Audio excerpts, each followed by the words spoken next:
Bonjour à toutes et à tous, j'espère vous retrouver en pleine forme. Bienvenue dans votre site maths et physique en poche. Dans cette séance, je vais partager avec les étudiants de la deuxième baccalauréat un sujet, bien sûr, qui a été un des examens de baccalauréat, qui consiste, bien sûr, en chimie, qui consiste à l'étude d'une solution aqueuse de méthylamine. Et bien sûr, après cela, on va traiter, aborder le dosage de cette solution avec un acide chlorhydrique. Donc, il y a des informations que vous allez lire ici. Donc, vous pouvez stopper votre vidéo et vous allez bien sûr scanner bien sûr ce sujet-là pour que vous puissiez le lire d'une façon assez lente et répondre aux questions posées. Donc, le méthylamine est un gaz inflammable incolore dans les conditions normales de température et pression. Il est utilisé dans divers domaines. La pharmacie, peinture, etc. Ce sont des informations inutiles pour vous. Donc, ce qui nous en concerne, le but de cet exercice est d'étudier une solution aqueuse de méthylamine et la doser en utilisant la mesure de pH. Donc, vous avez des données, vous avez le KE, la température à 25 degrés, vous avez la constante d'acidité du couple, pKa, voilà. Et vous avez un tableau de zone de virage de quelques indicateurs colorés. Donc après cela, voilà, l'étude d'une solution aqueuse de méthylamine. On considère une solution aqueuse SB de méthylamine son de volume V et sa concentration CB, 2,10-2 mol par litre.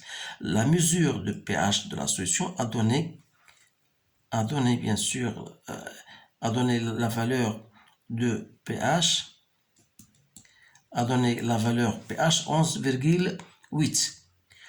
On modélise la réaction de méthylamine à de l'eau avec l'équation suivante. D'abord, voilà cette réaction. Normalement, vous devez la retrouver tout seul. Je vais écrire d'abord cette réaction. Donc, vous avez CH3, la méthylamine qui est une base. Donc, sa réaction avec de l'eau. D'après Bronsted, une base, c'est une toute substance capable de capter un proton en plus. Donc, ça va vous donner NaCH3, NH3+, plus H au moins. Alors là, la première question, construit le tableau descriptif de l'évolution du système en fonction de CB, V, l'avancement X et l'avancement final. C'est-à-dire, à partir de cette réaction-là, vous avez une concentration CB et vous avez un volume V. Donc l'eau est toujours en excès. Donc vous avez 0, 0. Donc à un certain moment, vous aurez CB moins X, CP moins X, et vous avez ici X, X. Donc si j'utilise le X max, bien X final plutôt, donc on aura X final. Voilà la réponse, voilà le tableau descriptif.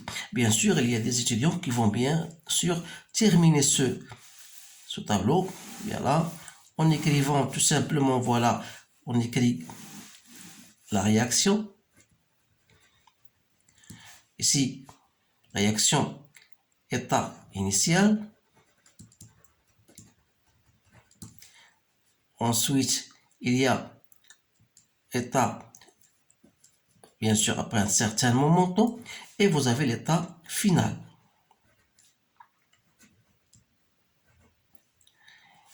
Donc, voilà la première question. Deuxième question, déterminer le taux d'avancement final de la réaction et conclusion. Alors, vous savez que taux final, c'est quoi? D'après la relation que vous avez vue en cours, c'est X final sur X max. Donc, c'est quoi? On sait H au moins fois V que je divise par X max, c'est CB fois V. Donc, on simplifie, on V par V. Donc, H au moins, c'est KE sur H3 au plus, c'est-à-dire KE sur CB 10 moins pH. Autrement dit, puisque KE c'est 10 moins PKE, donc vous allez, moins pH, il va monter en haut, ça devient moins pH, moins PKE, que je divise par CB. Donc il suffit de faire votre calcul. Donc j'ai trouvé 10, 11,8 moins 14, que je divise par 0,02. Donc ça me donne 0,315. Remarquez bien sûr que ça est inférieur à 1. On dit que la réaction est non totale, c'est-à-dire réaction non complète, si vous voulez, donc non totale. Voilà, c'est pour cette raison qu'on a utilisé ces deux. Maintenant, non totale ou bien non complète, ça revient au même. Maintenant, je vais passer à la question suivante. Donnez le diagramme de prédominance du couple suivant et déterminez l'espèce prédominante dans la solution. Donc ça c'est une question de cours. Donc vous savez, on représente le pH. Vous avez ici le pKa. Donc lorsque le pH se trouve supérieur à pKa, donc l'espèce prédominante dans ce cas, c'est bien sûr l'acide. Donc c'est le base, pardon, c'est-à-dire basique. L'espèce basique, c'est l'espèce prédominante. Lorsque le pH est inférieur à pKa, donc c'est l'acide qui est prédominant. Voilà. Donc pour nous, vous avez déjà la valeur de pH qu'on vous donne. pH égale 11,8. Et vous avez le pKa, voilà, 10,96. Donc est supérieur à pKa. Donc ça veut dire que l'espèce prédominante est l'espèce basique.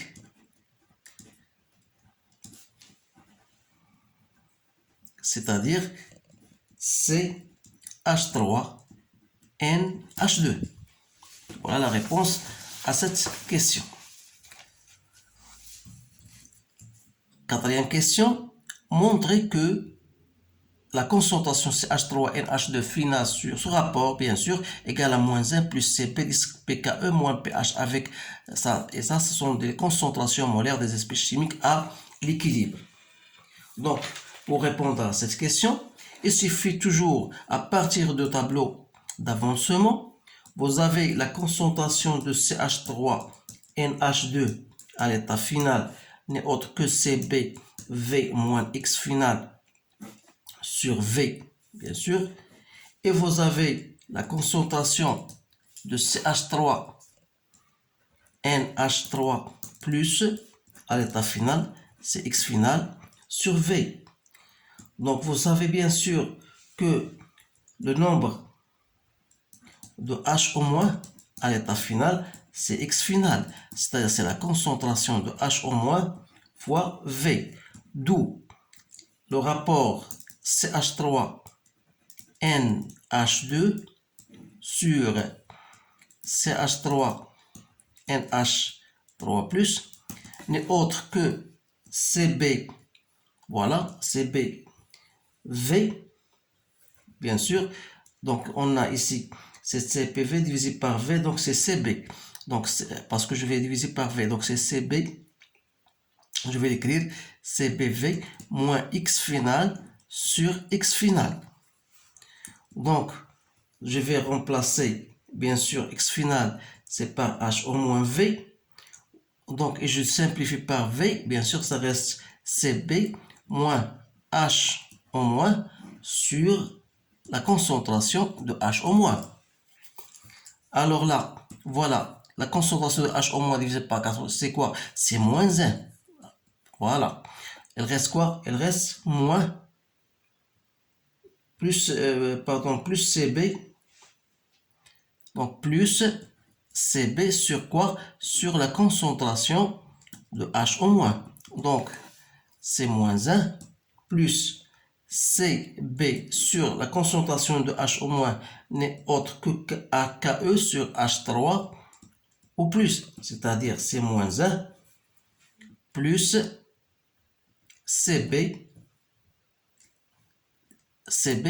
on reste 10 à la puissance moins pH sur KE. KE c'est quoi? C'est 10 moins PKE. D'où donc ce rapport-là sera égal à moins 1 plus CB 10 à la puissance pKe moins pH. C'est bien là le résultat qu'on vous trouvez bien sûr. Voilà. Maintenant, on va passer à la deuxième partie, c'est le dosage de la solution de la méthylamine à l'aide d'une solution d'acide chlorhydrique. Alors, lorsqu'on vous dit, voilà, on dose la solution, c'est-à-dire, normalement, on doit, bien sûr, voilà, je passe à la deuxième partie, voilà, et devant vous, voilà. On dose un volume VB, 30 ml d'une solution S' de méthylamine, sa concentration CC' B, bien sûr, voilà, à l'aide d'une solution SA d'acide chlorhydrique. Sa concentration SCA, on mesure bien sûr son pH. D'abord, pour cela, pour mettre en évidence le dispositif expérimental, je vais vous montrer comment on fait d'abord. Parce qu'il faut traduire ces choses-là, ces phrases-là, en disant voilà, vous avez, on dose quoi? On dose un volume VP. Donc la première des choses, c'est de savoir comment faire le dispositif expérimental. Donc qu'est-ce qu'on dose un volume VB. Donc on doit le mettre en bas. 30 millilitres. 30 ml de la solution S'(B). Bien sûr, voilà son volume et de concentration C'(B). On la dose par quoi? Par une solution SA, H3 ou plus. Bien sûr, il a bien sûr sa concentration Ca de 10 moins 2 mol par litre et vous avez un volume Va qu'on va chercher à l'équivalence. Alors là, on vous dit voilà, première des choses, donnez les noms correspondant au numéro indiqué sur le dispositif ci-contre. Alors là, je vais vous répondre d'une façon orale et cela vous de retourner bien sûr au votre cours et vous allez trouver ces choses-là. Donc 1, c'est quoi ça? Ça, c'est une burette graduée. Donc voilà, 1, burette graduée. 2, c'est voilà la solution. On l'appelle la solution titrante. Et en 3, soit c'est un bécher. 4, c'est la solution titrée, c'est-à-dire la solution qu'on dose. Et vous avez bien sûr un appareil, un chauffe électrique, chauffe électrique bien sûr. Et parfois on utilise un appareil de pH mètre, donc c'est tout ce que vous avez. Bien sûr, vous avez un support qui nous aide bien sûr à supporter ou bien à fixer cette burette. Alors là, ce sont des choses que vous devez savoir. Donc, ce qui nous intéresse, les autres questions, écrire l'équation chimique modélisant le dosage. Donc, qu'est-ce qu'on dose normalement? On dose une solution basique par une solution acide. La solution basique, c'est quoi? C'est l'éthyle, c'est la méthylamine. La méthylamine, c'est-à-dire, donc voilà, CH3NH2, qu'on dose avec H, l'acide chlorhydrique. Donc, ça va nous donner CH3, puisque c'est une base, donc elle va capter un proton, il reste plus de l'eau. Voilà. Voilà la réaction du dosage. Donc, ensuite, on vous dit, la courbe ci-dessous représente la variation de pH du mélange en fonction du volume Va de la solution d'acide chlorhydrique ajoutée. Donc, déterminer les coordonnées VAE et PHE, point de équivalence. Voilà, vous avez aussi un schéma. Voilà. Donc, pour déterminer les coordonnées du point E, voilà le point E, comment on fait d'abord? Voilà, on vous trace bien sûr, voilà, deux tangentes. Ces deux tangentes sont parallèles, donc il suffit de tracer une droite perpendiculaire bien sûr à ces deux tangentes et de chercher son milieu et passer une droite qui bien sûr qui passe par le milieu et qui en même temps elle est parallèle à ces deux droites là. Donc ça vous donne ce point là. Donc le point là, vous faites la projection la projection ici, et vous faites ici la projection sur l'ordonnée, sur l'axe des ordonnées. Alors on trouve un pH à peu près 5,8. Donc on va écrire cela. Donc le pH au point E c'est 5,8, alors que le volume correspondant au point E, voilà, c'est 22,4 millilitres. Alors là, je vais vous donner ce que vous devez savoir, parce que la plupart des étudiants ne savent même pas comment détecter ou bien déterminer le volume. Alors ça dépend de l'échelle qu'on vous donne. Par exemple ici, on vous donne 4. Alors là, vous devez savoir bien calculer ce nombre, chercher le nombre de gradations qu'il y a entre 0 et 4. Il y a 10 gradations. Donc 10 gradations entre 0 et 4, ça veut dire réparties entre 0 et 4. Donc vous devez diviser 4 par 10, ça veut dire 0,4. Ça veut dire que chaque gradation veut dire 0,4 millilitres. Alors là, jusqu'au ici, donc en comptant le nombre de gradations, on a 6 gradations. Donc 6 fois, je multiplie par 0,4, ça me donne 2,4, que je dois ajouter, bien sûr, à 20, ça me donne 22,4 millilitres. Alors là, il faut faire attention à ces choses-là, parce que parfois, on vous donne une mesure bien exacte, c'est pas de problème, mais parfois, ça dépend de l'échelle, ou bien du papier millimétré sur laquelle est tracée cette courbe-là. Donc, on a bien trouvé le volume VE. Donc, la question qui vient après, c'est normalement trouver C'B, c'est-à-dire, voilà, C'B, on doit trouver sa prime. Ça parce que c'est quoi le rôle, ou bien le rôle du dosage, c'est de déterminer la concentration de ce qu'on dose. Alors, on dose une solution basique. Alors, le but, c'est de déterminer, bien sûr, cette concentration-là, tout simplement en appliquant, bien sûr, la formule de dosage au point d'équivalence, à savoir CA, C'B, VB égale à CA, VAE. Donc là, je fais C'B n'est autre que CA, VAE, que je divise par VB, vous faites votre application numérique, donc 2 10 moins 2 fois 22,4 millilitres sur 30 millilitres. Donc vous trouvez à peu près 1,5 10 moins 2 mol par litre. Il ne faut pas oublier l'unité. Ici, quatrième question, d'après le tableau ci-dessus, choisir l'indicateur convenable pour effectuer le dosage en l'absence du pH mètre. Alors là, vous devez savoir, voilà, vous avez votre point d'équivalence E, vous avez ce pH égal à peu près 5,8. Alors, il faut que ce pH-là doit se trouver à l'intérieur, doit appartenir à la zone, bien sûr, du virage. Donc, 5,8 se trouve entre 5,2 et 6,8. Alors, on dit que on doit utiliser l'indicateur qu'on doit utiliser, c'est le rouge de chlorophénol. Donc, le rouge de chlorophénol est l'indicateur